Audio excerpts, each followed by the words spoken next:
around the time the first Twilight movie came out, I was just existing in my house, and my father came up to me very quickly and he said, "Hey, you've read every single one of those Twilight books, right?" And I said, "Yeah, but like, you don't need to be blurting that out so loud. People don't need to know." And he said, "Yeah, but you're going to want to see the movie eventually, right?" And I said, "Yeah, eventually." And he said, "Oh, perfect. There's a showing in 20 minutes. Grab your coat. Let's go." And I said, "You're going to go see Twilight with me?" And he said, "Oh, no. I'm going to drop you off to see Twilight, and you can see it by yourself." And I was like, "Oh, no, thank you. I don't want to see it that bad." And he was like, "No, I want you to see it. It'll be fun. Come on, I'll buy your ticket. Let's go. Let's go. Grab your coat." And he was really excited about it. And so I was like, "Okay, I guess." And I went to go see Twilight by myself. He dropped me off, he bought me a ticket, and then he picked me up afterwards. And at the time, I thought, wow, that is so sweet of my dad that he knew that Twilight was like a big thing with the kids at the time, and he made sure I saw it. But I was just thinking about that recently, and I was like, wait a second. Because now that I'm like reliving the memory as a jaded, untrusting adult, what the hell happened at my house that night that he needed me gone? That was not normal behavior. That was not normal behavior. Would have been if I said, "Hey Dad, I would like to go to the movies," and he said, "Go clean the kitchen," and ask me again. That would have been normal. But he looked up movie times and was like, "Let's go." In high school, one of my friends told me that my brother's girlfriend had cheated on him, and then my friend said, "But whatever you do, you can't tell your brother, because Becky feels really bad about what she did, and it's her truth to tell, okay? So she'll tell him as soon as she's ready to." And I was like, "Don't worry, I won't tell him anything." And then I told him, because I wasn't about to let him walk around looking stupid when everybody else already knew that she had cheated on him, especially because he was headed to a party that night, and I just wanted him to know what he was walking into. So I was driving him to his party, and I was like, so how are you and Becky doing?" And he was like, "Oh, we're doing so good. Becky and I are better than we've ever been." And I said, "That's great, man," because I heard this crazy rumor that I heard that she like cheated on you or something. And he said, "Oh, with Anthony Leibovitz? Yeah, I know about that. It was last summer, and we just got into this huge fight, so we were kind of technically sort of on a break, and I'm okay with it now." And I said, "Oh, that is new information for me, because what I was told was that she cheated on you with Jason Murray, and then I heard it was last week." And he got dead quiet. He didn't say anything for like 5 minutes. So finally I said, "Would you rather we just skip the bonfire and I could take you to get ice cream instead?" And he was like, "No, Kate, I don't want ice cream. Okay, I'm not a child. I'm 16 years old." And I was like, "Sorry."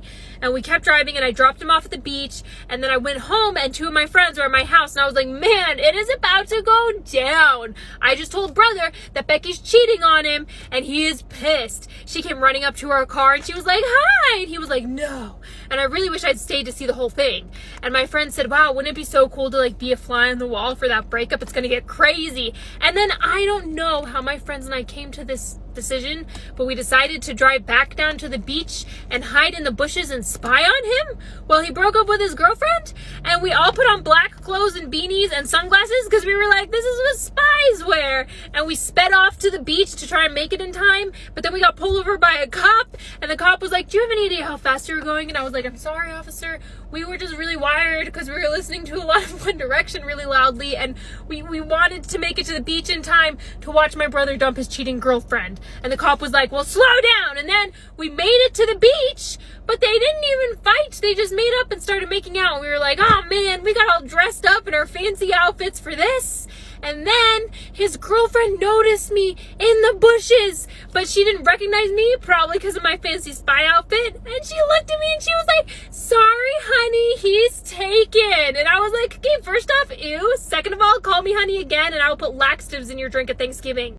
One time I found a man in my kitchen who I did not know, and normally I would be alarmed by that, but this man had the proportions of like an anemic noodle. And so I was just like, I can take him. And I said, "Who are you?" And he said, "Oh, sorry, didn't mean to scare you. I'm actually dating your roommate, and she just told me I could hang out here until she got back." And I said, "Oh, she's actually been talking about you a lot. I'm surprised we're just now meeting." And he said, "Yeah, well, I'm trying to keep things slow with her since I just broke off my engagement." And I was like, what? And he said, yeah, I was dating this girl, right? Her name was Claire. And we got to the point where I just felt like I was supposed to propose. And I thought, I'm not ready to be married, but I proposed. And then we were planning the wedding, and I just thought, I'm not ready for a wedding. And then the wedding day came, and I was just like, I'm not ready to be married. And then we were getting married, and the man said, do you take this woman to be your wife? And I just looked into her eyes, and I said, no. And I was so mad. And I told him, I was like, that's crazy. Who does that? And he said, the next thing he said, I'll never forget, because it really pissed me off and it made no sense. He was just like, if you don't understand why I did that, then obviously you don't understand love. And I was like, okay, first of all, that was very condescending. Second, I don't understand love, but you've known me for like 12 seconds, so there's no way you could have figured that out by now. And third, there's so many better ways you could have handled that situation. You could have broken up with her the day before the wedding. You could have just not proposed. And he said, yeah, but what would you do if it was your wedding day and you were looking into your partner's eyes and you realized you didn't want to marry them? And I said, well, I would go through with it, for starters, and then afterwards I would just say, hey, I'm not feeling this anymore. What if we get a quickie annulment and then not tell anybody for 6 to 8 months? That way we can keep all the presents and divvy them up amongst ourselves. And then I said, I really hope she kept the engagement ring and bought herself an amazing breakup present after that. And he said, no, she wanted me to have the ring back because she knew how expensive it was. And I was like, I wouldn't have given the ring back. I would have kept it. If you said no to me at the altar, I would have just beat your ass. I would have just attacked you in my wedding dress. I would have taken off my stilettos and used them as a murder weapon. And then when I was in court later, obviously because there were witnesses to your murder, I would have said, but Your Honor, he dumped me on my wedding day in front of all of our family and friends. And the judge would be like, not guilty. And he said, can you please not make jokes, because what I just shared with you was super personal, and the only reason I told you was because I felt like you really needed to hear it. And I was like, I just met you. I just came down here to get a hamburger. And your opener is that you're a runaway groom? Then when my roommate came home, I said, don't you think it's like a teensy-weensy red flag that he initiated a wedding he didn't want and then fled from it recently? And she said, no, Kate, I trust him. And I was like, so did Claire! Now she's in therapy. On behalf of single people everywhere, please stop setting us up unless your single friend comes to you and says, hey, do you know of anybody that you could maybe set me up on a date with?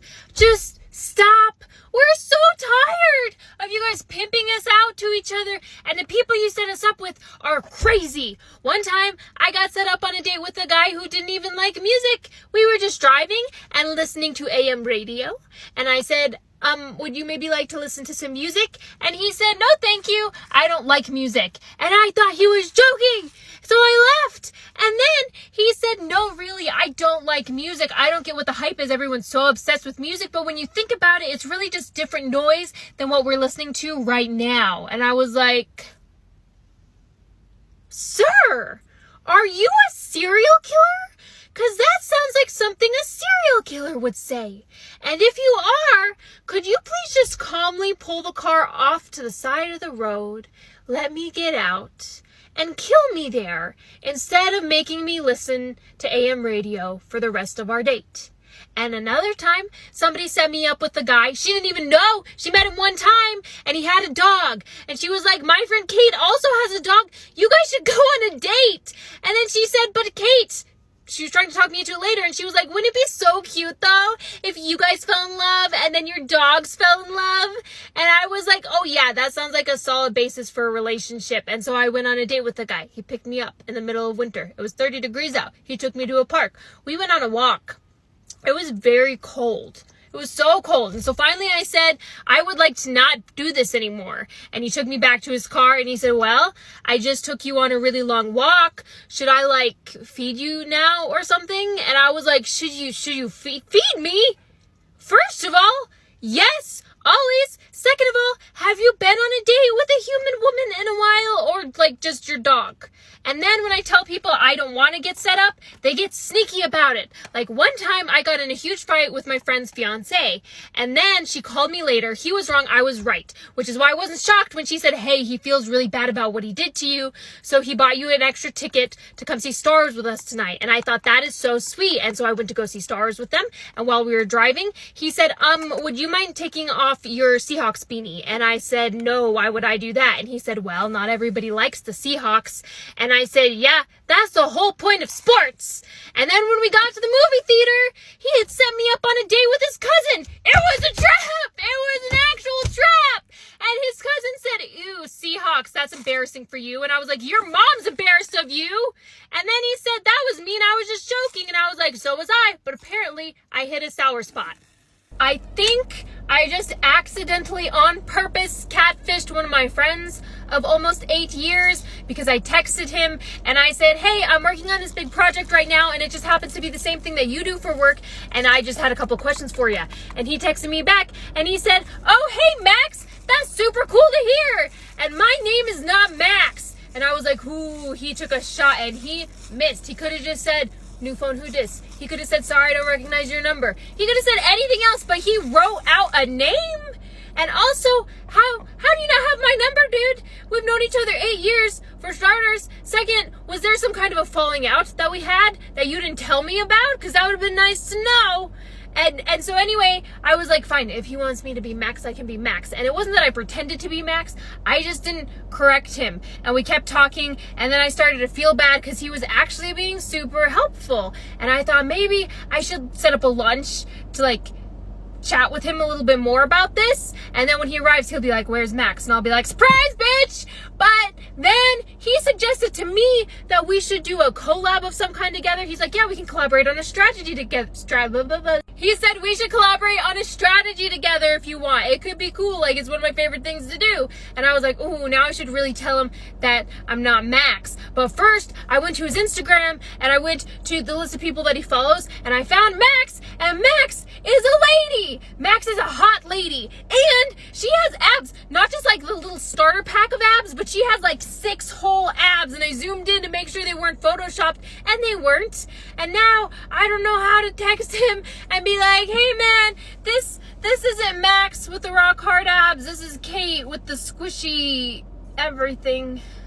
When I was in high school, a teacher was like, Kate Smith, I need to see you after class. And I said, am I in trouble? And he was like, only a little bit. And then I went to his desk after class. Everybody else had left. And he pushed a document across the desk. And he said, this document that I sent home for your mother to sign very clearly has her forged signature on it by you. And I was like, pfft. And then he said, I could lose my job if I don't send you a fresh form to have your mother actually sign this time. And I said, okay. So I went home and I got my mother's signature and then I brought it back in. And then he had saved the old document and he put the documents next to each other. And he said, now for the future, this is how I caught you. And this is what you should do next time to not get caught. And then he taught me how to forge my own mother's signature and suggested that I practice.